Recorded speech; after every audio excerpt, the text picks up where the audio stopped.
Pyramid ஆன்மீக மன்றங்கள் இயக்கம் சார்பாகவும் global Buddha school of meditation சார்பாகவும் உங்கள் எல்லோருக்கும் என்னுடைய வணக்கம். நீங்க இன்னைக்கு எல்லாருமே சுயசார்பு வகுப்புகள் அப்படிங்கிறதுல அந்த ஒர்க் ஷாப்ல நீங்க இன்னைக்கு இணைஞ்சிருக்கீங்க. உங்க எல்லாருக்கும் என்னுடைய நன்றியை தெரிவிச்சுக்கிறேன். இன்னைக்கு இரண்டாம் பகுதிக்குள்ள நம்ம போக போறோம். அதுக்கு முன்னாடி நம்ம சில கிளாரிபிகேஷன்ஸ் நேத்து என்ன பார்த்தோம்னா, அதாவது முந்தின கிளாஸ்ல என்ன இருந்துச்சு அப்படிங்கறத பத்தி ஒரு சின்ன ரீகேப். நம்ம என்ன பண்ணோம் அப்படின்னா, அப்ஜெக்டிவ்ஸ் என்ன, இந்த செஷனுடைய அப்ஜெக்டிவ்ஸ் என்ன அப்படிங்கறத பார்த்தோம். அதாவது நம்ம ஸ்பிரிச்சுவல் ரியாலிட்டியும் பிசிக்கல் ரியாலிட்டியும் வேற வேற கிடையாது. ஆன்மீகம் வேற, பௌதிக வாழ்க்கை வேற அப்படிங்கிறது இல்ல. ரெண்டும் ஒண்ணுதான். அது ஒன்னோட ஒண்ணு இணைஞ்சது, பின்னி பிணைஞ்சதுதான் அப்படிங்கறத நம்ம தெரிஞ்சுக்கணும் அப்படிங்கிறதுக்காகவும், நாம ஆன்மாக்கள் நம்மள மாதிரியே மத்தவங்களும் ஆன்மாக்கள் தான் அப்படிங்கறத பத்தி நம்ம தெரிஞ்சுக்கிறது தான் நம்மளோட நேத்தத்தைய போல இருந்துச்சு. அதுல தியானம்ங்கிறதுனா என்ன, அதை எப்படி நம்ம சுய பரிசோதனை செய்யணும், அதை எப்படி நம்ம தெரிஞ்சுக்கிறது அப்படிங்கறத பத்தி தான் நேத்து நம்ம பார்த்தோம். இன்னைக்கான செஷன்ல நம்ம என்னென்ன பார்க்க போறோம் அப்படின்னா, நம்ம மூன்றாம் கண் அனுபவம் பத்தி நம்ம பார்க்க போறோம். அது எதுக்காக பார்க்கணும் அப்படின்னா, நம்மளுடைய முன்ஜென்மங்களை பத்தி தெரிஞ்சுக்கிறதுக்காகவும், பிசிக்கல் மைண்ட் எப்படி, சோல் மைண்ட் எப்படி, அதுக்கு நடுவுல இருக்கக்கூடிய சப்கான்சியஸ் மைண்ட் என்ன அப்படிங்கறத பத்தியும், அடுத்தது பாத்தீங்க அப்படின்னா கர்மா, லா ஆஃப் கர்மா பத்தியும் இன்னைக்கு நம்ம பார்க்க போறோம். அதாவது குட் கர்மா, பேட் கர்மா அப்படின்னு, நல்ல கர்மா, கெட்ட கர்மா அப்படிங்கறத பத்தியும், அதுல நடுநிலை பாதை அப்படிங்கறத பத்தியும் நம்ம தெரிஞ்சுக்க போறோம். ஓகேவா? அந்த செஷன் நம்ம உள்ள போறதுக்கு முன்னாடி நான் சில கிளாரிட்டி நான் கொடுக்கணும்னு நினைக்கிறேன் ஃப்ரெண்ட்ஸ். அது என்ன அப்படின்னு நீங்க பாத்தீங்க அப்படின்னா, லா ஆஃப் காஸ்மாஸ், அதாவது பிரபஞ்ச விதி அப்படின்னா என்ன அப்படிங்கறத பத்தி நம்ம தெரிஞ்சுக்கணும். ஏன்னா அந்த கிளாரிட்டியை நேத்தே நான் கொடுத்துருக்கணும், ஆனா நான் சொல்லல. அது இன்னைக்கு திருப்பியும் சொல்லி ஒரு கிளாரிஃபை பண்ணிடணும் அப்படிங்கிறதுக்காக. அதாவது பிரபஞ்ச விதி அப்படின்னா என்ன அப்படின்னா, நம்ம அக்செப்டன்ஸ், ஏற்றுக்க கொள்ளக்கூடிய மனப்பக்குவம், அப்புறம் தயார் நிலையில இருக்கிறது, ரெடினஸ், பாடங்களை கத்துக்கிறதுக்கு தயாரா நம்ம இருக்கிறது அப்படிங்கிறது. அடுத்தது பாத்தீங்க அப்படின்னு சொன்னா லா ஆஃப் கர்மா, அதாவது கர்ம விதி, தேர்வு விதி, அப்புறம் அமைதி, மௌனமா இருக்கிறது எப்படி, சைவ உணவாளர்களா இருக்கிறது எப்படி, எல்லா பக்கமும் எப்படி நம்ம அந்த ஃப்ரெண்ட்ஷிப் கிரியேட் பண்ணிக்கிறது, எல்லாருமே ஆன்மாக்கள் தான் அப்படிங்கிற அந்த புரிதல், ஒருமைப்பாடு, அதை எல்லாமே கலந்து ஒருங்கிணைஞ்சதுதான் பிரபஞ்ச விதி அப்படிங்கிறது. ஓகேவா ஃப்ரெண்ட்ஸ்? இதை நல்லா ஞாபகம் வச்சுக்கோங்க. இந்த இந்த நிலையை நம்ம அட்டைன் பண்ணணும் அப்படின்னா, அதுக்கு நம்ம ஃபர்ஸ்ட் நம்மளை பத்தி நம்ம தெரிஞ்சுக்கணும். அப்பதான் நம்ம சுய பரிசோதனை செய்யறோம். அப்பதான் நம்ம ஆன்மா அப்படிங்கறத உணர்றோம். உணர ஆரம்பிச்சதுக்கு அப்புறம் அடுத்த கட்ட பாடம் என்ன அப்படின்னு சொல்லி நம்ம பார்க்கும்போது, நம்மளுடைய மூன்றாம் கண் அப்படின்னு சொல்லி நம்ம நிக்கிறோம். நேத்துதான் நம்ம பார்த்தோம், மூன்றாம் கண் அப்படிங்கிறது சூஷ்ம சரீரத்துல இந்த நெத்தி போட்டுல இந்த இடத்துல இருக்கும். அது எப்படி இருக்கும் அப்படின்னா, நீங்க தியானம் பண்றதுக்கு முன்னாடி சும்மா இப்படி ஹரிசான்டலா இருக்கும். நீங்க தொடர்ந்து தியானம் பண்ண உங்களோட விஸ்வசக்தியை நீங்க எடுத்துக்க என்ன ஆகும் அப்படின்னா, நம்மளோட ஆஸ்ட்ரல் பாடி, சூஷ்ம சரீரத்தையும் நம்மளோட பௌதிக உடலையும் ரெண்டையும் கனெக்ட் பண்ணிருக்கும். அது என்ன அப்படின்னு பாத்தீங்கன்னா, அதுதான் நாடி மண்டலம் அப்படின்னு சொல்றது. அந்த நாடி மண்டலத்துலதான், ஏன்னா அந்த நாடி மண்டலம்ங்கிறது கனெக்ட் பண்ணிருக்க, அந்த சுத்திகரிப்பாக்கணும். அதாவது சுத்திகரிப்பாக்கணும் அப்படின்னா அதுல நிறைய பிளாக்ஸ், அழுக்கு. அந்த அழுக்கு எதனால வருது அப்படின்னா, நம்மளோட ஃபுட் ஹேபிட்ஸ்னால, சாப்பாட்டுனால வரும். அதே மாதிரி நம்மளோட எண்ணங்கள் சரியாக இல்ல, நிறைய நெகட்டிவ் தாட்ஸ் நம்ம வச்சிருக்கோம், இல்ல பொறாமப்படுறோம், சோம்பேறித்தனமா இருக்கிறோம், ப்ரொக்ராஸ்டினேட் பண்றோம், தாட்சண்யத்துல இருக்கிறோம், அந்த மாதிரி நிறைய நெகட்டிவ் எமோஷன்ஸ் இருந்துச்சுனாலும் அந்த நாடி மண்டலம் அப்படிங்கிறது பயங்கர பிளாக்ஸ்ல இருக்கும். சோ நீங்க ரெகுலரா மெடிடேஷன் பண்ண என்ன ஆகும் அப்படின்னா, அந்த நாடி மண்டலத்துல இருக்கக்கூடிய பிளாக்ஸ் ஒவ்வொன்றும் ரிமூவ் ஆக ஆரம்பிக்கும். அப்ப ரிமூவ் ஆக ஆரம்பிக்கும் போது அந்த காஸ்மிக் சக்தி எனர்ஜியை நீங்க அதிகமா ரிசீவ் பண்ண ஆரம்பிப்பீங்க. அப்ப ரிசீவ் பண்ண ஆரம்பிக்கும் போது உங்க உடல்நிலை ஏதாவது சரியில்லாம இருக்கு, இப்போ டேண்ட்ரஃப் இருக்கு, இல்ல ஐ ப்ராப்ளம் இருக்கு, இல்ல ஏதாவது ஒரு பிரச்சனை இருக்கு அப்படின்னா, அது பிபி இருக்கு, சுகர் இருக்கு அப்படின்னா, அது எல்லாமே ஒன்னொன்னா சரியாக ஆரம்பிக்கும். சரி, அப்படி சரியாக ஆரம்பிக்கிறப்ப என்ன ஆகும் அப்படின்னு பாத்தீங்க அப்படின்னா, உங்களோட அந்த மூன்றாவது கண் அப்படிங்கிறது படுத்துட்டு இருக்கிற அந்த மூன்றாவது கண் கொஞ்சம் கொஞ்சமா திறக்க ஆரம்பிக்கும். அப்ப ஸ்ட்ரெயிட் ஆகிதான் அது ஓபன் அப் ஆகும். சரி, அப்ப ஓபன் அப் ஆகிறப்பதான் நமக்கு என்ன தெரியும் அப்படின்னா, கலர்ஸ் தெரியும், இல்லைன்னா நேச்சுரல் சீனரிஸ் தெரியும், இல்ல நம்ம எங்காவது ஆகாயத்துல பறக்கிற மாதிரி இருக்கும், இல்ல ஏதாவது மாஸ்டர்ஸ பாக்குற மாதிரி இருக்கும். திடீர்னு பாத்தீங்கன்னா என்னையே நான் பாக்குற மாதிரி இருக்கும். தள்ளி இருந்து என்னோட பிசிக்கல் பாடிய நான் பாக்குற மாதிரி இருக்கும். இந்த மாதிரி நிறைய விஷயங்கள் வந்து நமக்கு நடக்கும். சோ அந்த 3வது கண் ஓப்பன் ஆகுறதுக்கு ஏன் இவ்ளோ முக்கியத்துவம் குடுக்குறாங்க அப்படின்னு சொல்லி பார்த்தீங்க அப்படின்னா, இப்ப எப்படி வந்து ஒரு ஆனுவல் எக்ஸாம் முடிச்சுட்டா, இப்ப வந்து +2 முடிச்சா தான் நான் காலேஜ் போக முடியும் அப்படிங்கன்னா, +2 நான் முடிச்சுட்டாகணும். அது ஒரு பெஞ்ச் மார்க் அப்படின்னு நம்ம சொல்லுவோம். அதே மாதிரி தான் நான் வந்து ஸ்பிரிச்சுவாலிட்டில இருக்கிற ஒரு பெஞ்ச் மார்க் தான் 3வது கண் ஓப்பனா பாக்குறது. ஏன் அந்த 3வது கண் ஓப்பன் ஆகணும், திறக்கணும் அப்படிங்கிறதுக்கு இவ்வளவு முக்கியத்துவம் குடுக்குறாங்கன்னா, அந்த 3வது கண் திறக்கிறதுக்கான பயிற்சி நீங்க முழுசா செஞ்சு அந்த விஷன்ஸ் உங்களுக்கு தெரிய ஆரம்பிச்சிருச்சுன்னா, அந்த நீங்க ஆன்மா அப்படிங்கிற அந்த புரிதல், உணருதல் அப்படிங்கிறது வந்து வேகமா நடக்க ஆரம்பிக்கும். அதுக்காக தான் பத்திரிஜி வந்து ரொம்ப ஸ்ட்ராங்கா வந்து 3 ஐ ஓப்பன் ஆயிடுச்சாங்கிறது ஒவ்வொருத்தரோட இதுல இருந்தும் பார்த்துட்டே இருப்பாங்க. பட் அது எல்லாருக்கும் யூனிஃபார்மா நடக்குமா அப்படின்னா கிடையாது. ஒரு சிலருக்கு 3வது கண் ஓப்பன் ஆகும். சிலருக்கு ஓப்பன் ஆகாது. சிலர் வந்து எந்த விஷன்ஸுமே பார்க்காம இருப்பாங்க. சிலர் வந்து நெறைய விஷன்ஸ் பார்ப்பாங்க. எப்படி வேணாலும் இருக்கும். சிலருக்கு வந்து அந்த 3 ஐயே ஓப்பன் ஆகாமயே இருக்கும். 10 வருஷம் தியானம் பண்ணுவாங்க. 3 ஐயே ஓப்பன் ஆகாது. அது அவங்களோட சக்கர நிலைய பொறுத்து அது மாறுபடும். அது வந்து நம்ம இப்படிதான் நடக்குமா? அப்படிதான் நடக்குமா? அப்படின்னு சொல்லிட்டு நம்ம வந்து யோசிக்க கூடாது. அப்படிங்கிறத நம்ம வந்து கண்டிப்பா வந்து நம்ம ஞாபகம் வச்சுக்கணும் ஃபிரெண்ட்ஸ். ரொம்ப ரொம்ப இம்பார்ட்டன்ட் அது வந்து. அதனால நம்ம வந்து 3 ஐ ஓப்பன் அப் ஆகுது அப்படின்னா, ஒருத்தருக்கு விஷன் வருது, இன்னொருத்தருக்கு விஷன் வரல அப்படின்னா, அத நீங்க கம்பேர் பண்ணிக்காதீங்க. உங்களுக்கு 3 ஐ விஷன் வரல அப்படின்னா, நீங்க அது உங்களுக்கு அந்த எக்ஸ்பீரியன்ஸ் இன்னும் கிடைக்கிறதுக்கு ஒரு டைம் இருக்கு. இல்ல அந்த ஒரு ரீசன் இருக்கும். இல்ல அப்படின்னா, நீங்க 3 எக்ஸ்பீரியன்ஸஸ் எல்லாத்தையும் நீங்க முடிச்சுட்டீங்க அப்படின்னு அர்த்தம். 3 எக்ஸ்பீரியன்ஸ் முடிஞ்சதுக்கு அப்புறம் நீங்க வந்து என்னன்னா, ஆஸ்ட்ரல் பாடி ஓப்பன் அப் ஆகி, அந்த ஆஸ்ட்ரல் டிராவல் அதாவது சூக்ஷ்ம சரீர யாத்திரை அப்படிங்கிறதெல்லாம் முடிச்சு, அதுக்கப்புறம் பார்த்தீங்கன்னா, 4த் ஐ அப்படின்னு சொல்லிட்டு ஓப்பன் ஆகும். ஸோ 4த் ஐ ஓப்பன் ஆகும்போது நீங்க பார்த்தீங்க அப்படின்னா, அந்த ஞானக்கண் அப்படிங்கிறது. அந்த ஞானக்கண் எப்போ ஓப்பன் அப் ஆகும் அப்படின்னா, அந்த விஸ்டம் அதுதான் ஞானம் அப்படின்னாலே விஸ்டம் அப்படின்னு அர்த்தம். அந்த விஸ்டம் எப்ப நமக்கு ஓப்பன் ஆகுது அப்படின்னு சொல்லி நீங்க பார்த்தீங்க அப்படின்னா, நீங்க நெறைய ஃபீட் குடுக்கணும். உங்கள ரிமைண்ட் பண்ணிக்கிறதுக்கு. நீங்க ஆன்மா தான் அப்படிங்கிற அந்த ரிமைண்டர் நீங்க நெறைய குடுத்து, அந்த 4த் ஐ ஓப்பன் அப் ஆகறக்கு உங்களுக்கு நீங்க ஹெல்ப் பண்ணிக்கிறீங்க. நேத்து சொன்ன மாதிரி தான். உங்களுக்கு நீங்க சிறந்த நண்பனா நீங்க மாறிக்கிறீங்க. உங்களோட ஃப்ரெண்டா நீங்க மாறிக்கிறீங்க. உங்க ஃப்ரெண்டா நீங்க மாறுறப்ப தான் உங்களோட அந்த 4த் ஐ ஓப்பன் ஆக ஆரம்பிக்கும். அப்பதான் உங்களோட இன்ட்யூஷன் வேலை செய்ய ஆரம்பிக்கும். இன்னர் கைடன்ஸ் உங்களுக்கு கிடைக்கும். உங்க ஸ்பிரிட் கைட் பேசுறது கேட்கும். இந்த மாரி நெறைய விஷயங்கள் நடக்கும் அப்படிங்கிறது தான். சோ அந்த 3rd ஐ விஷன் ஓப்பன் அப் ஆகும்போது 3rd ஐ விஷன்ஸ் எனக்கு வந்திருக்கு அப்படின்னா, அத நான் எப்படி யூஸ் பண்ணிக்கலாம் அப்படின்னா, என்னோட பாஸ்ட் லைஃப்ஸ் பார்க்கறக்கு நான் யூஸ் பண்ணிக்கலாம். எப்ப என்னோட 3rd ஐ ஓப்பன் ஆகுதோ, அப்ப நான் ஆன்மாங்கிறத முழுசா நான் உணர்றேன். அதே மாரி என்னோட பாஸ்ட் லைஃப்ஸ நான் பார்க்கும்போது, பல ஜென்மங்கள் எனக்கு இருந்திருக்கு அப்படிங்கிற அந்த அந்த விஷயமும் எனக்கு புரியுது. அப்போ ஆன்மாங்கிறது வந்து அழிவற்றது அப்படிங்கிறத வந்து புரிஞ்சுக்கக்கூடிய தன்மை எனக்கு டெவலப் ஆகுது. சோ என்னோட நம்பிக்கையினுடைய அளவு வந்து அதிகரிக்குது. சோ இதுக்காக தான் 3வது கண் அனுபவம் அப்படிங்கிறது நமக்கு வேணும் அப்படிங்கிறதுக்காக சொன்னது. ஆனா அது சில பேர் வந்து என்ன மிஸ் அண்டர்ஸ்டாண்ட் பண்ணிக்கிறாங்க அப்படின்னா, எனக்கு 3வது கண் அனுபவம் வரல. சோ அதனால நான் சரியா தியானம் பண்றதில்ல அப்படின்னு நெனச்சுக்கிறாங்க. அப்படி கிடையாது ஃபிரெண்ட்ஸ். 3வது கண் அனுபவம் வரவங்க எல்லாருமே ரொம்ப கிரேட் மாஸ்டரு. 3வது கண் அனுபவம் வராதவங்க கிரேட் மாஸ்டர்ஸ் இல்ல அப்படின்னு நெனச்சுக்கிறாங்க. பட் அதுவும் கிடையவே கிடையாது. 3வது கண் அனுபவம் வந்தாலும் நம்ம கிரேட் மாஸ்டர்ஸ் தான். வரலைனாலும் நம்ம கிரேட் மாஸ்டர்ஸ் தான் அப்படிங்கிறத நம்ம 100% ஸ்ட்ராங்கா நம்ம புரிஞ்சுக்கணும் அப்படிங்கிறத நீங்க ஞாபகம் வச்சுக்கோங்க.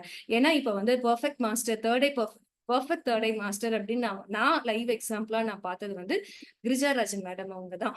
அவங்களோட 3 டே எக்ஸ்பீரியன்ஸ் வந்து எப்பவுமே பக்கா கிளாரிட்டியா இருந்துகிட்டே இருக்கும். ஏன்னா அவங்க கண்ண மூடுன மூச்ச கவனிக்க ஆரம்பிச்சோனே அவங்களுக்கு 3 டே விஷன்ஸ் நெறைய வந்துரும். அப்ப வந்து அது என்னன்னா, அவங்க வந்து ஒரு ரோல் மாடலா இருக்காங்க. ஒரு இன்ஸ்பிரேஷனா இருக்காங்க. 3 ஐ வந்து இப்படி ஓப்பன் ஆகும். அதனால வந்து இவ்ளோ பெர்ஃபெக்ஷன் குடுக்க முடியும் அப்படிங்கிறதுக்கு ஒரு எக்ஸாம்பிள் அவங்க. ஓகேவா ஃபிரெண்ட்ஸ்? அதே மாரி 3 ஐ ஓப்பனே ஆகல. எனக்கு எக்ஸ்பீரியன்ஸஸ் மட்டும் தான் வருது அப்படின்னா, அவங்கள ஸ்டாக்கர்ஸ் அப்படின்னு சொல்லுவாங்க. அந்த மாரி ஆளுங்கள அதுவும் எக்ஸ்பீரியன்ஸ் தான். ஓகேங்களா? சோ 3 ஐ ஓப்பன் ஆனா தான் எக்ஸ்பீரியன்ஸு. 3 ஐ ஓப்பன் ஆகலைன்னா எக்ஸ்பீரியன்ஸ் இல்ல.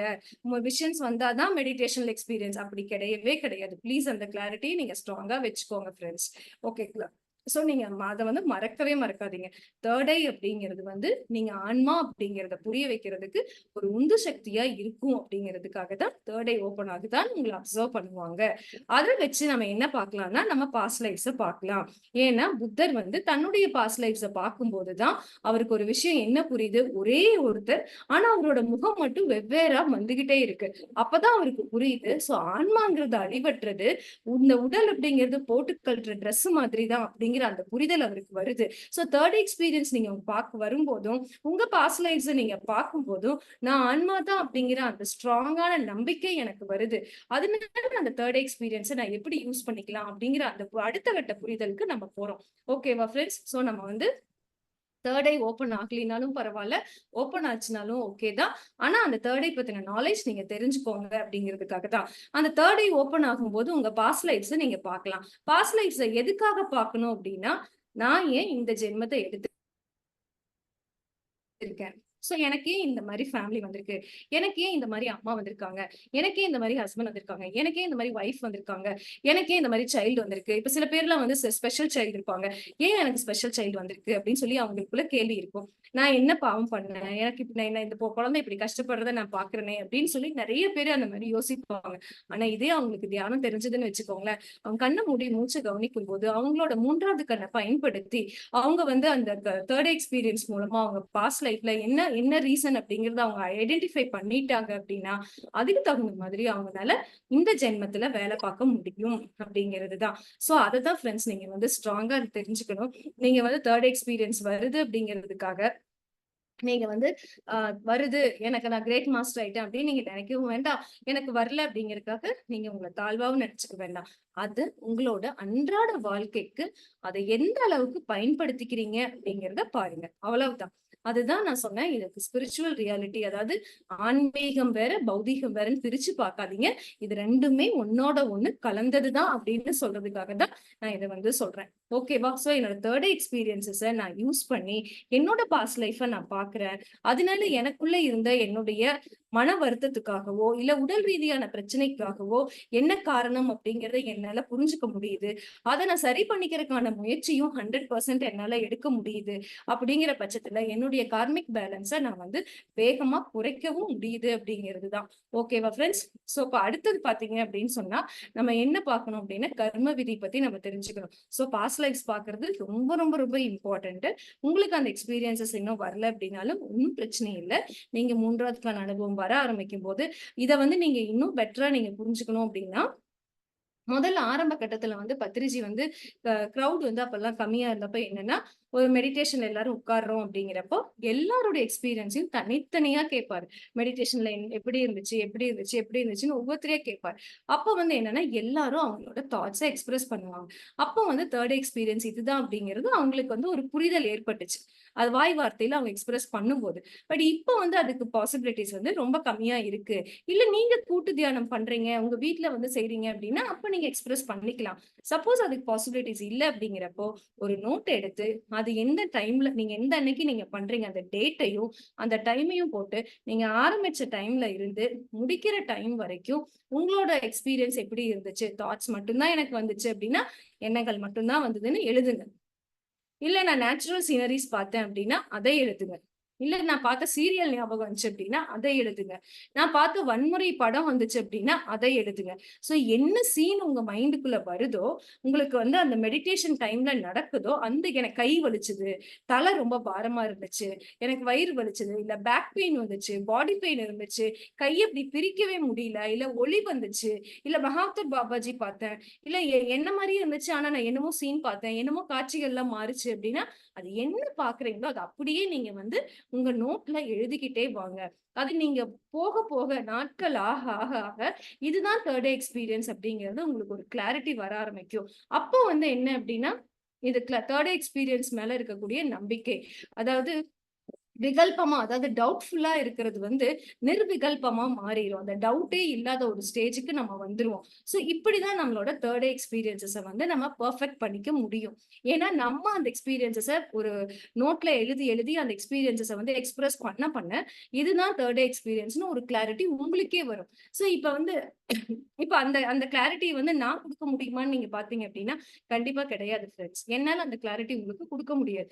நீங்க எந்த அளவுக்கு உங்களுக்குள்ள நீங்க போய் மெடிடேஷன் பண்ணி, எந்த அளவுக்கு அத எக்ஸ்பிரஸ் பண்ணி பண்ணி, இதுதான் 3 ஐன்னு நீங்க ஐடென்டிஃபை பண்ணிட்டு, அத கொண்டுட்டு வரீங்களோ, அப்பதான் உங்களுக்கு அந்த நம்பிக்கை அப்படிங்கிறது உங்களுக்கு வரும். அப்போ ஆட்டோமேட்டிக்கா அந்த 3 டே பெர்ஃபெக்ஷன் அப்படிங்கிறது தானாவே நடக்கும் அப்படிங்கிறது தான். ஓகேவா ஃபிரெண்ட்ஸ்? சோ அப்ப என்ன ஆகும்? பாஸ்ட் லைஃப்ஸ் பார்க்கிறது என்ன? ஏது? அப்படிங்கிறது எல்லாமே உங்களுக்கு வந்து புரிய ஆரம்பிக்கும். பாஸ்ட் லைஃப்ஸ் வந்து பார்க்கறக்கான பழக்கமும் உங்களுக்கு வர ஆரம்பிச்சுரும். சோ அந்த மாரி வந்ததுக்கு அப்புறமா, நீங்க இன்னொரு அடுத்த கான்செப்ட்ட என்ன புரிஞ்சுக்கணும் அப்டின்னா, 3 எக்ஸ்பீரியன்ஸஸ நீங்க பெர்ஃபெக்ட் பண்ணிக்கிறீங்க. உங்க பாஸ்ட் லைஃப்ஸையும் நீங்க பார்க்கறக்கு உங்கள பழக்கப்படுத்திக்கிறீங்க. இதுதான் இது one of the past lives அப்டிங்கிறத உங்களால கண்டுபிடிச்சுக்கவும் முடியுது. இல்ல அப்டின்னா, இந்த ஜென்மத்துல நான் ஏதோ தப்பு பண்ணியிருக்கேன். ஏதோ தவறான வார்த்தை பயன்படுத்தியிருக்கேன். ஏதோ தவறான எண்ணங்கள் ரிலீஸ் பண்ணியிருக்கேன். அதனால தான் இதெல்லாம் நடந்திருக்கு அப்டின்னு சொல்லி நீங்க நெனச்சீங்க அப்டின்னா, அதையும் ஐடென்டிஃபை பண்ணிக்க முடியும். நீங்க மெடிடேஷன்ல உட்காரும் பட்சத்தில். ஓகேவா ஃபிரெண்ட்ஸ்? சோ இப்ப அடுத்தது வந்து, இப்போ நீங்க 3 ஐ பத்தி தெரிஞ்சுக்கிட்டீங்க. அத வந்து பாஸ்ட் லைஃப்ஸ் பார்க்கணுங்கிற இம்பார்ட்டன்ஸ் பத்தியும் தெரிஞ்சுக்கிட்டீங்க. இப்ப அடுத்தது வந்து பார்த்தீங்க அப்படின்னு சொன்னா, நமக்கு வந்து லா ஆஃப் கர்மா, அதாவது கர்ம விதி அப்படிங்கிறது இருக்கு. சோ லா ஆஃப் கர்மா அப்படின்னு சொன்னதையுமே எல்லாருமே என்ன பண்ணுவாங்க அப்படின்னா, சஞ்சித கர்மா, பிராரப்த கர்மா அந்த மாரி அந்த டைப்ஸ் ஆஃப் கர்மாவ பத்தி நம்ம பேசுவோம். பட் அத விட ரொம்ப இம்பார்ட்டன்டான விஷயம் என்னன்னா, அஃப்கோர்ஸ் அதையும் நம்ம தெரிஞ்சுக்கணும். பட் நான் இப்ப பேச போறது 2 டைப் ஆஃப் கர்மா பத்தி தான் பேச போறேன். ஒண்ணு குட் கர்மா, இன்னொன்னு பேட் கர்மா. அதாவது நல்ல கர்மா, இன்னொன்னு கெட்ட கர்மா. சோ நல்ல கர்மா அப்படிங்கிறது வந்து என்ன அப்படின்னா, நான் செய்யற நல்ல விஷயங்கள் வந்து மத்தவங்களுக்கு நான் மத்தவங்களுக்காக நான் செய்யற நல்ல விஷயங்கள், நான் இன்னும் நல்ல செயல்கள்ல நான் ஈடுபடுறேன், நல்ல வார்த்தைகள பயன்படுத்துறேன் அப்படின்னா, அது நல்ல கர்மால எனக்கு ஆட் ஆகும். இதே மத்தவங்கள டிஸ்டர்ப் பண்ற மாதிரியோ, பிசிக்கலாவோ, எமோஷனலாவோ, ஸ்பிரிச்சுவலாவோ, இல்ல மானிட்டரி பெனிஃபிட்ஸ் ஏதாவது ஒரு விதத்துல நான் அவங்கள காயப்படுத்துறேன் அப்படின்னா, அது வந்து கெட்ட கர்மால ஆட் ஆகும். அப்படிங்கிறத ஒரு கிளாரிட்டி 100% வச்சுக்கோங்க ஃபிரெண்ட்ஸ். நீங்க நல்லது செய்ய செய்ய, உங்ககிட்ட இருக்கக்கூடிய அந்த குட் கர்மாவுடைய பேங்க் அக்கவுண்ட் பேலன்ஸ் வந்து அதிகமாயிக்கிட்டே போகும். கெட்ட கர்மா செய்ய செய்ய, அதாவது மத்தவங்கள எந்த விதத்திலயாவது நம்ம காயப்படுத்துறோம் அப்படின்னா, அந்த காயத்துக்கு உண்டான தண்டனைய கண்டிப்பா நம்ம அனுபவிச்சே தீரணும். இப்ப வந்து எனக்கு வந்து நான் வந்து கெட்ட கர்மா நான் செஞ்சுட்டே இருக்கேன் அப்படின்னா, எனக்கு அது வந்து ஒண்ணா உடல் ரீதியாவோ, இல்ல மன ரீதியாவோ எனக்கு வந்து பிரச்சனைய ஏற்படுத்தும். இல்ல குடும்பத்திலேயோ, இல்ல சொசைட்டிலயோ, இல்ல என்னுடைய ஃபேமிலிலயே குடும்பத்திலயோ ஏதோ ஒரு விதத்துல எனக்கு இந்த ஃப்ரெண்ட்ஷிப்லயோ, என்னோட வொர்க் பிளேஸ்லயோ, இல்ல என்னோட பிசினஸ்லயோ ஏதாவது ஒரு விதத்துல என்னுடைய அந்த கெட்ட கர்மாவினுடைய ரிஃப்ளெக்ஷன் எனக்கு கண்டிப்பா இருக்கும். அந்த கெட்ட கர்மாக்கு பிராயச்சித்தம் அப்படிங்கிறது கிடையவே கிடையாது. இப்ப நான் ஒரு தப்பு செஞ்சு, தப்பு அப்படிங்கிறது வந்து இந்த இடத்துல வந்து லா ஆஃப் காஸ்மாஸ், அதாவது பிரபஞ்ச விதியில வந்து தப்பு அப்படிங்கிறத வந்து எத டினோட் பண்ணுவாங்க அப்படின்னா, நம்ம மத்தவங்களுக்கு எந்த விதத்திலயாவது இடையூறா நம்ம இருக்கோம் அப்படின்னா, அதுதான் தப்பாவே கன்சிடர் பண்ணுவாங்க. அதையுமே தப்புன்னு அவங்க சொல்ல மாட்டாங்க. உங்களோட பேட் கர்மா, உங்க கெட்ட கர்மா அது அப்படின்னு சொல்லி சொல்லுவாங்க. அந்த கெட்ட கர்மாவ நம்ம வந்து சரி பண்ணிக்கல அப்படின்னு சொன்னா, நமக்கு அதுக்கு உண்டான வழிய நம்ம அனுபவிச்சே ஆகணும். அதுல இருந்து தப்பிக்கவே முடியாது அப்படிங்கிறத ஆணித்தரமா தெரிஞ்சுக்கோங்க. நீங்க என்ன செய்யறீங்களோ அது நமக்கு திரும்பி வரும். நீங்க நல்லது செஞ்சீங்கன்னா உங்களுக்கு நல்லது வரும். கெட்டது செஞ்சீங்கன்னா உங்களுக்கு கெட்டது வரும். சோ நீங்க செய்ய வேண்டிய நல்ல காரியங்கள நீங்க செஞ்சுட்டே இருக்கணும். அது நல்லதுலயும் தி பெஸ்ட் நல்லது என்ன அப்படின்னா, சோல் கான்ஷியஸ டேப் பண்ற மாரியான சர்வீஸ்ல, அதாவது ஆத்மிக் ஞானத்த நீங்க குடுக்கக்கூடிய சேவையில உங்கள நீங்களே ஈடுபடுத்திக்கிறீங்க அப்படிங்கிறது மிகப்பெரிய நல்ல கர்மா. நீங்க அந்த மாதிரி நீங்க செய்யும்போது, மத்தவங்களுக்கு தியானத்த சொல்லிக் குடுக்கும்போது, கர்ம விதி பத்தி சொல்லிக் குடுக்கும்போது, தேர்வு விதி பத்தி நீங்க சொல்லிக் குடுக்கும்போது, 3 டே எக்ஸ்பீரியன்ஸஸ் பத்தி நீங்க சொல்லிக் குடுக்கும்போது, நீங்க பிரபஞ்ச விதி பத்தி சொல்லிக் குடுக்கும்போது, அவங்களுக்கான புரிதல் ஏற்படும்போது, அது வந்து உங்களுக்கு குட் கர்மால ஆட் ஆகும். சோ அப்ப என்ன ஆகும், உங்களோட பேட் கர்மால இருந்து ரொம்ப வேகமா வெளியில வர முடியும். சோ பேட் கர்மால இருந்து அதனுடைய தாக்கத்த, அதனுடைய வீரியத்த நீங்க குறைச்சுக்கணும் அப்படின்னு நீங்க நினைச்சீங்கன்னா, நீங்க செய்ய வேண்டியது மத்தவங்களுக்கு நல்லத மட்டும் தான் செய்யணும். அதுலயும் சிறந்த நன்மை அப்படின்னு நீங்க பார்த்தீங்கன்னா, மத்தவங்களுக்கு நீங்க தியானம் சொல்லிக் குடுக்குறீங்க. சைவ உணவாளர்களா நீங்க மாத்துறீங்க. பிரமிட் சக்திய யூஸ் பண்ணிக்கிறதுக்கு அவங்களுக்கு ஹெல்ப் பண்றீங்க அப்படின்னா, அதுதான் குட் கர்மால ஆட் ஆகும். அப்படிங்கிறத நல்லா ஞாபகம் வச்சுக்கோங்க ஃப்ரெண்ட்ஸ். பட் வந்து இந்த நிலைக்கு இந்த விதமான டீச்சிங் லெவலுக்கு நம்மள ரெய்ஸ் பண்றதுக்கு முன்னாடி நம்ம நிறைய குட் கர்மா செஞ்சிருக்கணும். அதாவது யாராவது பணம் கொடுத்து ஹெல்ப் பண்றது, சாப்பாடு கொடுத்து ஹெல்ப் பண்றது, மத்தவங்கள காயப்படுத்தாம இருக்கிறது, மத்தவங்கள புண்படுத்தாம பேசுறது, பிசிக்கலாவோ இல்ல ஏதோ ஒரு விதத்துல காயப்படுத்தாம நம்ம ஒன்னொன்னா அந்த மாதிரி பண்ணிட்டே இருக்கும் போதுதான் நம்மள நாமளே வந்து இந்த மாதிரி மத்தவங்களுக்கு இந்த மாதிரி சர்வீஸ்ல நம்ம வந்து ஈடுபடுத்திக்க முடியும் அப்படிங்கிறதே எப்ப முடியும் அப்படின்னா, இந்த அளவுக்கு குட் கர்மா பண்ணியிருந்தா தான் நம்ம வந்து இந்த நிலைக்கே வர முடியும். இல்லைன்னா வர முடியாது. இப்ப அது அது எப்படின்னா, இப்ப ஒவ்வொரு சக்ரா நிலையில இருந்தும் அந்த ஹெல்ப் பண்ணும். இப்ப மூலாதார சக்ரால தான் நம்ம இருக்கோம் அப்படின்னா, அதுக்கு உண்டான பெனிஃபிட்ஸ் இருக்கும். அப்ப வந்து மூலாதாரால இருக்கிறவங்களுக்கு நான் என்ன மாதிரி நான் மூலாதாரால தான் நான் இருக்கேன் அப்படின்னா, எனக்கு வந்து நீங்க சகஸ்ரா நிலையில இருந்து பேசுறது எதுவுமே எனக்கு புரியாது. தியானம் பத்தி பேசுனீங்கன்னா எனக்கு புரியாது. பாஸ்ட் லைஃப் பத்தி பேசுனீங்கன்னா எனக்கு புரியாது. லா ஆஃப் கர்மா பத்தி பேசுனீங்கன்னா எனக்கு புரியாது. அப்ப நான் என்ன பண்ணணும்? அப்ப மூலாதார லெவல்லயாவது நான் என்னோட நல்ல கர்மாவ நான் செய்யணும். மூலாதார லெவல்ல இருக்கிறவங்க என்ன பண்ணுவாங்க? சின்ன சின்ன ஹெல்ப் போய் ஓடி ஓடி போய் எல்லாத்துக்கும் ஃபுட் வாங்கி குடுக்குறது, இல்ல வந்து ஏதாவது ஒரு பிசிக்கல் ஹெல்ப் பண்றது, இல்ல மானிட்டரி ஹெல்ப் பண்றது, இந்த மாதிரியான செயல்கள்ல அவங்களையே அவங்க ஈடுபடுத்திக்கிறாங்க அப்படிங்கிறப்போ, மூலாதாரல இருந்து அடுத்த நிலைக்கு போறாங்க. அடுத்தடுத்த நிலைக்கு அவங்க வந்துகிட்டே இருப்பாங்க. சோ ஒவ்வொரு நிலைக்கான டீச்சிங் இருக்கும். ஒவ்வொரு நிலைக்கான கம்பேஷன் அதாவது கருணை அப்படிங்கிறது இருக்கும். அந்த அதை எல்லாத்தையும் நம்ம கிராஸ் பண்ணுனதுக்கு அப்புறம் தான் அடுத்தது விசுத்திக்கு வருவோம். அப்புறம் ஆக்னைக்கு வருவோம். அப்புறம் சகஸ்ராக்கு வருவோம். சோ அப்ப அந்த ஆக்னைக்கு வரப்பதான் தேர்ட் ஐ அப்படிங்கிறது நமக்கு ஓப்பன் அப் ஆகும். சோ தேர்ட் ஐ ஓப்பன் அப் ஆகுறதுக்கே நம்ம அந்த அளவுக்கு மெடிடேஷன் பண்ணணும். அந்த அளவுக்கு சுவாத்தியாய சத்சங்கம் பண்ணணும். அப்பதான் அது வந்து ஓப்பன் அப் பண்ணவே முடியும் அப்படிங்கிறதுதான். சோ குட் கர்மால எந்த அளவுக்கு நம்மள ஈடுபடுத்திக்கிறோமோ அந்த அளவுக்கு நமக்கு வந்து கெட்ட கர்மால இருந்து வேகமா வெளியில வர முடியும். அதுல வந்து என்ன கெட்ட கர்மால இருந்து எப்படி வெளியில வர்றது அப்படின்னு நீங்க பாத்தீங்கன்னா, உங்களுக்கு வந்து இருக்கக்கூடிய சின்ன சின்ன பிரச்சனைகள் எல்லாமே சார்ட் அவுட் ஆக ஆரம்பிக்கும். ஹெல்த் வைஸ் நீங்க ஹெல்தியா இருப்பீங்க. நல்லா கம்யூனிகேட் பண்ண முடியும். பேச முடியும். என்ன சிந்திக்கணும் அப்படிங்கிற அந்த கிளாரிட்டி வரும். ஒரு ஆர்கனைஸ்டா எப்படி ஒர்க் பண்றது அப்படிங்கிற அந்த ஆர்கனைசிங் ஸ்கில் டெவலப் ஆகும். ஒரு கிளாரிட்டி குடுக்குறது, ஒரு தெளிவு குடுக்குறது. அந்த தெளிவு அப்படிங்கிறது வந்து எப்ப வரும் அப்படின்னா, நீங்க அந்த அளவுக்கு இன்னரா ஒர்க் பண்றதுக்கு முயற்சி எடுக்கும்போது தான் அந்த கிளாரிட்டிங்கிறது வரும். சோ இதெல்லாம் நீங்க அட்டைன் பண்றீங்க அப்படின்னாலே வந்து உங்களோட குட் கர்மா அப்படிங்கிறது வந்து அதிகமாயிக்கிட்டே இருக்கு அப்படிங்கிறத நீங்க ஞாபகம் வச்சுக்கணும் ஃப்ரெண்ட்ஸ். ப்ராப்ளம்ஸ் ஐடென்டிஃபை பண்றது, அந்த ப்ராப்ளம்ஸ்க்கான சொல்யூஷன் குடுக்கறது, இதெல்லாம் தான் குட் கர்மாவுடைய தாக்கங்கள். இப்ப யாராவது வந்து சோல் லெவல்ல இருந்து நம்ம கிட்ட பேசுறாங்கன்னா, அந்த இன்ஃபர்மேஷன வந்து நம்ம ஃபாஸ்ட்டா கிரகிச்சுக்கிறோம் பாத்தீங்களா? அதுக்கும் வேணுங்கிற அளவுக்கு குட் கர்மா நம்ம கிட்ட இருக்கணும். அப்படின்னா மட்டும் தான் நம்மளால வந்து அந்த இப்ப ஒரு இன்ஃபர்மேஷன் குடுக்குறப்போ நான் இன்டர்ஃபரன்ஸ்ன்னு பத்திரிஜி சொல்றாருன்னா, அத முழுசா என்னால உள்வாங்கிக்க முடியணும் அப்படின்னா, அந்த அளவுக்கு நான் குட் கர்மா பண்ணியிருக்கணும். எனக்கு வந்து அந்த ஃபுல்லா உள்வாங்கிக்கிற அளவுக்கு நான் இல்ல அப்படின்னா, கண்டிப்பா நான் வந்து அந்த அளவுக்கு வந்து என்கிட்ட அந்த விஸ்டம் இல்ல, நாலேட்ஜ் இல்ல, அந்த எனர்ஜி இல்ல அப்படிங்கிறது தான். அப்ப அந்த எனர்ஜி எப்ப எனக்கு ரைஸ் ஆகுது, நான் தேவையான அளவு குட் கர்மா சர்வீஸ்ல என்னை ஈடுபடுத்திக்கும் போதுதான் அது எனக்கு நடக்குது அப்படிங்கறத நம்ம ஞாபகம் வச்சுக்கணும். அப்போ அப்ப இன்னும் என்னென்ன விதத்துல எல்லாம் நம்ம குட் கர்மாவை ஆட் பண்ணிக்கலாம், நம்மளோட டே டு டே லைஃப்ல அதை எப்படி பண்ணிக்கலாம் அப்படின்னா, இப்ப நீங்க ஒரு மதரா இருக்கீங்க அப்படின்னா, அந்த மதரா வந்து உங்களோட ரெஸ்பான்சிபிலிட்டிய ஹோல் ஹார்ட்டடா நீங்க வந்து செய்றீங்களா?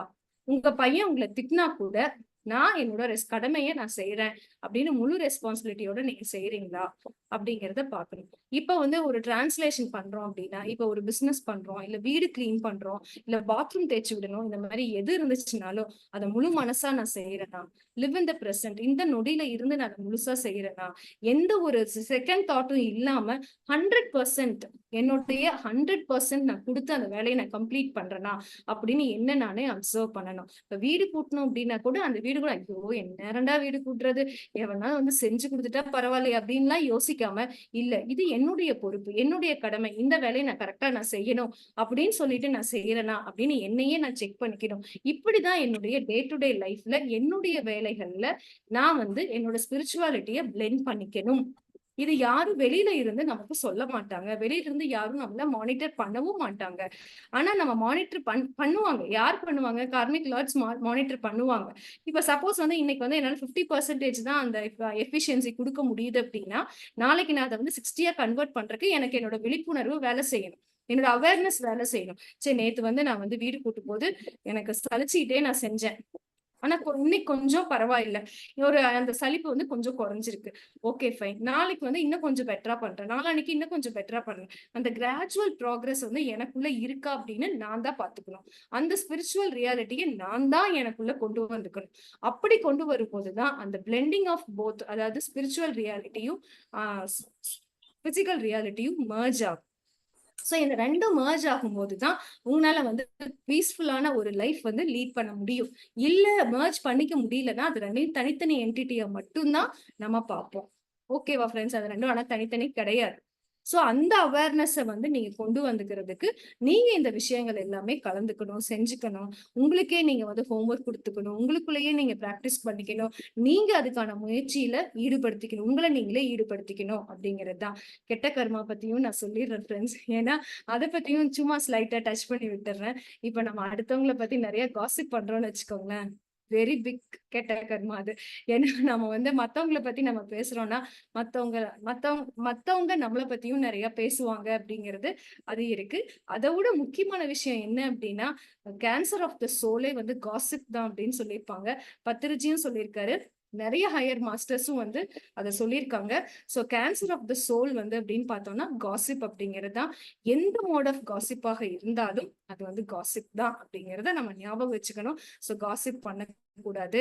அதே மாதிரி மத்தவங்கள பேசும்போது லிசன் பண்ணாம அவங்கள அசால்ட்டா நம்ம எடுத்துட்டு போறோம் அப்படின்னா, அதுவும் கெட்ட கர்மால ஆட் ஆகும். நம்ம லிசனிங் கெப்பாசிட்டி வந்து வளர்த்திக்காம விட்டுட்டு இருக்கோம் அப்படின்னா, அதுவும் பேட் கர்மால ஆட் ஆகும். ஏன்னா அதுக்கு ஒருத்தர் சொல்லியிருக்காங்க. நெறைய லிசன் பண்ணணும் அப்படின்னு சொன்னப்ப வந்து, அவங்க வந்து சரியா லிசன் பண்ணலையாம். அதனாலேயே அவங்களுக்கு அந்த காதுல வந்து கேட்கும் திறன் வந்து குறைஞ்சிருச்சு அப்படின்னு சொன்னாங்க. சோ வந்து உங்ககிட்ட நல்லா கேட்கிற திறன் இருக்கு அப்படின்னா, நீங்க வந்து அத நல்லா ப்ராப்பரா யூஸ் பண்ணிக்கணும். 100% அத யூஸ் பண்ணிக்கணும். நெறைய லிசன் பண்றதுக்கு அந்த காதுல வந்து அதுக்கான பயிற்சிய வந்து நம்ம நெறைய குடுக்கணும். நெறைய எக்ஸ்பீரியன்ஸஸ கேட்கணும். நெறைய மாஸ்டர்ஸ்னுடைய கான்செப்ட்ஸ கேட்கணும். ஏன்னா நீங்க ஒரே கான்செப்டே lakhs and lakhs of time கேட்டீங்கனாலும், அது புதுசா உங்களுக்கு புரியும். நீங்க யாருங்கிறத அடையாளம் காட்டும். நீங்க என்ன பண்ணணும்? எதுக்காக இங்க வந்திருக்கீங்கங்கிற அந்த புரிதல உங்களுக்கு குடுக்கும். கண்ணு நல்லா தெரியுதா? அத யூஸ் பண்ணி நல்ல புத்தகங்கள், ஆன்மீக புத்தகங்கள படிங்க. சோசியல் மீடியாவ பெட்டரா யூஸ் பண்ணிக்கிறதுக்கு அத பண்ணிக்கணும். இப்ப சப்போஸ் அத நான் ப்ராப்பரா யூஸ் பண்ணிக்கலன்னா, அதுக்கு உண்டான டிஃபெக்ட் எனக்கு வரதான் செய்யும் ஃபிரெண்ட்ஸ். சோ அதனால நம்ம வந்து கெட்ட கர்மா அப்படிங்கிறது வந்து, சரி இன்னைக்கு நான் வந்து பண்ணிட்டேன். நான் வந்து அடுத்த ஜென்மத்துல அத சரி பண்ணிக்கிறேன் அப்படின்னு சொன்னா, அதுக்கும் அவங்க விடமாட்டாங்க. வட்டியும் முதலுமா சேர்த்தி வாங்குவாங்க ஃபிரெண்ட்ஸ். சோ வட்டி வந்து நம்ம இங்க பணத்த குடுத்துட்டு ஃபினான்ஸ்ல வந்து பணத்த வாங்கிட்டு அதுக்கு வட்டி கட்டுறது, இல்ல பேங்க்குக்கு வட்டி கட்டுறது அதெல்லாம் வந்து பெரிய என்ன ரொம்ப இம்பார்ட்டன்டான மேட்டர் அப்படின்னு சொல்லி நம்ம பார்த்தோம் அப்படின்னா, நம்மளோட கெட்ட கர்மாக்கு நம்ம கட்டுற வட்டி இருக்கு பார்த்தீங்களா? அதுவே பெரிய வட்டியா இருக்கும். சோ நம்ம ப்ராப்பரா லிசன் பண்ணணும், ப்ராப்பரா பேசணும், ப்ராப்பரா படிக்கணும், ப்ராப்பரா எனக்கு நான் ஹெல்த்தியா இருக்கேன்னா, அந்த பிசிக்கல் பாடிய ப்ராப்பரான கன்ஸ்ட்ரக்டிவான பர்ப்பஸ்க்கு அத யூஸ் பண்ணிக்கிறதுக்கு எனக்கு தெரியணும். எனக்கு வீடு குடுத்துருக்காங்களா, அந்த வீட்ட நான் பத்திரமா பார்த்துக்கிறதுக்கு எனக்கு தெரியணும். அந்த வீட்ட நான் வாடகை வீட்ல தான் இருக்கேன். இல்ல நான் குடிசை வீட்ல தான் இருக்கேன். அந்த குடிசை வீட்டையும் நான் வந்து நல்லா பார்த்துக்கிறேன், பத்திரமா பார்த்துக்கிறேன் அப்படின்னா, ஓகே. அங்கிருந்து மாஸ்டர்ஸ் பார்ப்பாங்க. "ஐயோ! இது நல்லா பார்த்துக்குது. இது அந்த ரிவார்ட் நம்ம குடுக்கலாமே!" அப்படின்னு சொல்லிட்டு அந்த எ அ எ அடுத்த லெவலுக்கு என்ன புஷ் பண்ணுவாங்க. இப்ப வாடகை வீட்ல ஓகே ஒரு குடிசை வீட்ல இருந்து நான் ஒரு தாஸ் கட்டடத்துக்கு வந்துட்டேன். ஒரு சிமெண்ட் கட்டடத்துக்கு நான் வந்துட்டேன். அப்படிங்கிறப்ப வந்து வாடகை வீட்ல தான் நான் இருக்கேன். அப்படிங்கிறப்ப என்ன பண்ணுவாங்க? இந்த பொண்ணு நல்லா பாத்துக்குது. அட வீடு கட்டுறதுக்கு யார் யாருக்கோ ஹெல்ப் பண்ணிருக்கு. அது இப்ப நான் வந்து நெறைய பேருக்கு பணம் குடுத்து ஹெல்ப் பண்றேன். ஏதோ ஒரு விதத்துல நான் சப்போர்ட் பண்றேன். இல்ல வாய் வார்த்தையிலயாவது நான் சப்போர்ட் பண்றேன். ஒரு பாசிட்டிவா நான் பேசுறேன்னு வச்சுக்கோங்களேன். உடனே வந்து எனக்கு என்ன பண்ணுவாங்க, இது இவ்ளோ தூரம் சின்சியரா இருக்குதே. நம்ம வந்து எல்லாத்தையும் எதார்த்தமா சொல்லுதே. சரி இதுக்கு ஏதாவது ஒரு நல்லது பண்ணிடலாம் அப்படின்னு சொல்லிட்டு என்ன பண்ணுவாங்க, நமக்கு வந்து அந்த வீடுங்கிற ஒரு பிளெஸ்ஸிங்க நமக்கு குடுப்பாங்க. So whatever we have நமக்குன்னு என்னென்னலாம் வச்சிருக்கோமோ அது எல்லாமே நமக்கு பிளெஸ்ஸிங் தான். சோ அந்த பிளெஸ்ஸிங்ஸ எப்படி நம்மளோட சோல் சர்வீஸ்க்காகவும் சோல் சயின்ஸ படிச்சுக்கிறதுக்காகவும் அத யூஸ் பண்ணிக்கிறோமோ, அப்பதான் நமக்கு வந்து அது வந்து குட் கர்மால ஆட் ஆகும். அத ப்ராப்பரா யூஸ் பண்ணாமயோ, இல்ல யூஸே பண்ணாமயே வச்சிருந்தோம்னா, அது கெட்ட கர்மால ஆட் ஆயிரும். இதுக்கு இன்னொரு எக்ஸாம்பிளும் நான் சொல்றேன். என்ன அப்டின்னா, இப்ப வந்து திங்கிங் அண்ட் டெஸ்டினில வந்து சொல்லியிருப்பாங்க. ஒரு பையன் வந்து ஒரு ஒரு ஆள் ஒருத்தர் வந்து ஒரு சோல் வந்து ஒரு மேனா வந்து பிறப்பெடுக்குறாங்க. பார்க்கறதுக்கு நல்லா ஸ்மார்ட்டா, அழகா இருக்காங்க. ஆனா அவர் வந்து சரி ஒரு ஸ்லம் ஏரியால பிறந்துடுறாரு. அப்ப வந்து என்ன ஆகுது அப்டின்னா, ஸ்லம் ஏரியால இருந்தாலும் அவர் ஸ்மார்ட்டா இருக்கறனால எல்லாரும் பயங்கரமா அப்ரிஷியேட் பண்றாங்க. ஆனா அவங்களுக்கு என்ன மாதிரியான வேலை செய்ய தெரியும்? அந்த லெவலுக்கான வேல தான் செய்ய தெரியும் அப்டிங்கிறப்ப, இருந்து அதெல்லாம் நான் செய்ய மாட்டேன் அப்டி இப்டின்னு சொல்லிட்டு ரொம்ப பந்தா பண்ணிக்கிட்டு, நான் ரொம்ப ஸ்மார்ட், நான் ரொம்ப அழகு அந்த ஒரு தாட்லயே அவங்க வந்து அந்த ஜென்மத்த கழிச்சிடுறாங்க. சோ அப்ப வந்து ஸ்பிரிட் வேர்ல்டுக்கு போகும்போது நீ என்ன பண்ண அப்படின்னு சொல்லி பார்க்கும்போது when he was provided with smartness அவருக்கு வந்து அந்த ஸ்மார்ட்டான அப்பியரன்ஸ் லுக் எல்லாம் கொடுத்திருந்தப்ப வந்து அவர் ப்ராப்பரா அதை யூஸ் பண்ணிக்கல அப்படிங்கிறப்போ என்ன ஆகுது அப்படின்னா அடுத்த ஜென்மத்துல அவருக்கு வந்து வேற மாதிரி லைஃப் ஸ்டைல் வந்து அமையுது அப்படிங்கிறது தான். சோ நான் வந்து சோம்பேறியா படுத்திருக்கேன் என்ன வேணாலும் இருக்கலாம். அது எனக்கு இது வந்து எனக்கு மட்டும்தான் அப்ளிகபிள் இல்ல உங்களுக்கு மட்டும்தான் அப்ளிகபிள் அப்படிங்கறதெல்லாம் இல்ல. இதுதான் லா ஆஃப் காஸ்மாஸ். பிரபஞ்ச விதி அப்படிங்கிறது வந்து யாரா இருந்தாலும் எப்பேற்பட்டவங்களா இருந்தாலும் இந்த கர்ம விதியில இருந்து யாருனாலையுமே தப்பிக்கவே முடியாது. யாரா இருந்தாலும் கர்ம விதி அப்படிங்கிறத கண்டிப்பா ஃபேஸ் பண்ணிட்டு தான் ஆகணும். சரி நான் நிறைய செஷன்ஸ் எடுக்கிறேன். நான் நிறைய புக் வந்து நிறைய வந்து புக் எல்லாம் ரிலீஸ் பண்றேன். நான் யக்னம் நடத்துறேன். நான் வந்து இவ்வளவு பேத்துக்கு அன்னதானம் போட்டேன் அப்படின்லாம் நான் நினைச்சிட்டேன்னு வச்சுக்கோங்களேன். முடிஞ்சு போச்சு ஃப்ரெண்ட்ஸ். நான் அப்படிங்கிற அந்த கான்சியஸ்னஸ் வந்துருச்சு அப்படின்னாலே முடிஞ்சிருச்சு. சோ அப்ப நான் என்ன பண்ணணும்? உட்கர்மாக்குள்ளேயும் நான் போய் என்னோட ஈகோவ மாட்டிக்க விடக்கூடாது. கெட்ட கர்மாலயும் போய் என்னோட ஈகோ மாட்டிக்க விடக்கூடாது. சோ அந்த இடத்துல தான் என்ன வருது அப்படின்னு சொன்னா மிடில் பாத், அதாவது நடுநிலை பாதை அப்படிங்கிறது வருது. சோ நான் என்ன பண்ணாலும் அந்த எக்ஸைட்மெண்ட் மோடுக்கு போகாம நான் என்ன பண்ணணும்? என்னுடைய மனச நடுநிலை பாதையில வச்சுக்கணும். நடுநிலையா வச்சுக்க எனக்கு தெரியணும். அதுக்கான பயிற்சிய நான் எடுத்துக்கணும். நான் வந்து ஒரு காலேஜ் கரஸ்பாண்டன்ட்டா இருக்கேன் அப்படின்னா, நான் வந்து என்னோட சர்வீஸ் தான் நான் கரஸ்பாண்டன்ட்டா நான் பண்றேன். அவ்வளவுதான். வேற எதுவுமே கிடையாது. அத ஞாபகம் வச்சுக்கணும். நான் பிரசிடென்ட்டா இருக்கேன் அப்படின்னாலும், பிரசிடென்ட்டா இருந்தாலும் அது டெசிக்னேஷன் தான் பிரசிடென்ட். பட் எனக்குள்ள அந்த ஹம்பிள்னஸ், அந்த பணிவு அப்படிங்கிறது எனக்குள்ள இருக்கணும். என்னோட மனநிலைய அந்த மிடில் பாத்க்குள்ள நான் வச்சிருக்கேனா அப்படின்னு என்னையே நான் பரிசோதனை பண்ணி பார்த்துக்கணும். அப்படி ஒருவேளை ஒரு இடத்துல நான் ஸ்லிப் ஆகுறேன். நான் வந்து பெரிய கரஸ்பாண்டன்ட், பெரிய பிரின்சிபல் அப்படின்லாம் நான் நினைச்சிட்டேன். இல்ல பெரிய சிஇஓ அப்படின்னு நான் நினைச்சிட்டேன்னு வச்சுக்கோங்களேன்.